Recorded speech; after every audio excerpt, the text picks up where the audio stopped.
Hello guys, welcome back to our channel cinematic craze with Purshi. Box office దగ్గర first working day టెస్ట్ని ఎదుర్కొన్న Spider Man brand new day. మరి ఈ టెస్ట్లో pass అయిందా లేదా? థర్డ్ మండే అయినా కూడా వర్కింగ్ డే టెస్ట్లో పాస్ అయిన దేవుడిసి మూవీ.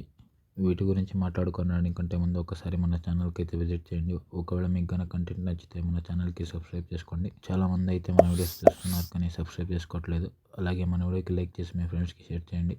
నెక్స్ట్ డే కంటెంట్ పైన వీడియో కాల్లో కామెంట్ చేయడం మర్చిపోకండి. సో ముందుగా spider Man brand new day movie గురించి మాట్లాడుకునేది అయితే, డే 5 బాక్స్ ఆఫీస్ దగ్గర వర్కింగ్ డేని ఎదుర్కొన్న Spider Man brand new day Bengaluru, Mumbai అలాగే హిందీలో మంచిగానే హోల్డ్ చేసిందని చెప్పుకోవచ్చు. ఇక ఈ మూవీ డే 5 ఇంగ్లీష్కి గాను 12 కోట్ల దాకా అయితే నెట్ని, అలాగే హిందీలో 9 కోట్ల దాకా అయితే నెట్ని కలెక్ట్ చేసింది. ఇక ఇది కాకుండా మలయాళంలో 3 లక్షలు, కన్నడలో 2 లక్షలు, అలాగే తమిళ్లో 1,50,00,000, తెలుగులో 1,00,00,000 దాకా అయితే నెట్ని కలెక్ట్ చేసింది. దీంతో డే 5 స్పైడర్ మ్యాన్ 24 కోట్ల దాకా అయితే నెట్ని కలెక్ట్ చేసింది. సో టోటల్ 5 డేస్కి గాను 281 కోట్ల దాకా అయితే నెట్ని అయితే కలెక్ట్ చేసింది Spider Man brand new day movie.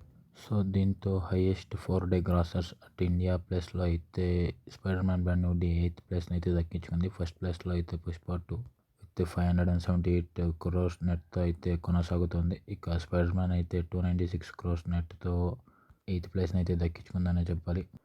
ఈ మూవీ అయితే డే 5కి గాను ఇండియాలో 24 కోట్ల దాకా అయితే నెట్ని, అలాగే 28 కోట్ల దాకా అయితే గ్రాస్ని కలెక్ట్ చేసింది. ఇంక్లూడింగ్ 3 డే అయితే ఇది 30 కోట్లకి చేరుకుంది. టోటల్ 5 డేస్కి గాను 296 కోట్ల దాకా నెట్ని, అలాగే 323 కోట్ల దాకా అయితే గ్రాస్ని అయితే కలెక్ట్ చేసింది. ఇంక్లూడింగ్ 3 డే అయితే ఇది 350 crores దాకా అయితే చేరుకుంది. సో చూడాలి అప్కమింగ్ డేస్లో ఎలా పర్ఫామ్ చేస్తుందో. ఇక ది ఒడిస్సీ మూవీ అయితే థర్డ్ మండే అయినా కూడా మంచిగానే హోల్డ్ చేసిందని చెప్పుకోవచ్చు. ఇంగ్లీష్లో అయితే థర్డ్ మండే 1,90,00,000 దాకా అయితే గ్రాస్ని నెట్ని కలెక్ట్ చేసింది. హిందీలో 7 లక్షలు, తమిళ్లో 2 లక్షలు, తెలుగులో 1 లక్ష దాకా అయితే నెట్ని కలెక్ట్ చేసింది. దీంతో డే 18 ఒడిస్సీ నెట్ అయితే 2 కోట్లకు చేరుకుంది. డే 17 అయితే 5.65 crores దాకా అయితే నెట్ని కలెక్ట్ చేసింది. దీంతో ఒడిస్సీ టోటల్ 18 డేస్ నెట్ అయితే 150 కోట్లకి అయితే చేరుకుంది. ఓవరాల్ గ్రాస్ వచ్చేసి 180 కోట్ల దాకా అయితే కలెక్ట్ చేసింది. సో ఈ మూవీ అయితే 200 కోట్లు కొట్టేదాకా అయితే ఆగలేదు. ఫైనల్గా అయితే 210 కోట్ల దగ్గర ఆగుతుందని చెప్పుకోవచ్చు. So that's it for this video మామ. చాలామంది అయితే మన వీడియోస్ చూస్తున్నారు కానీ సబ్స్క్రైబ్ చేసుకోవట్లేదు. ఒకసారి మనకు ఛానల్ కూడా సబ్స్క్రైబ్ చేసుకోండి.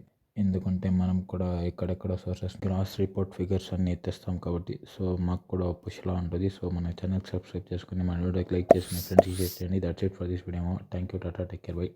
Signing off cinematic craze.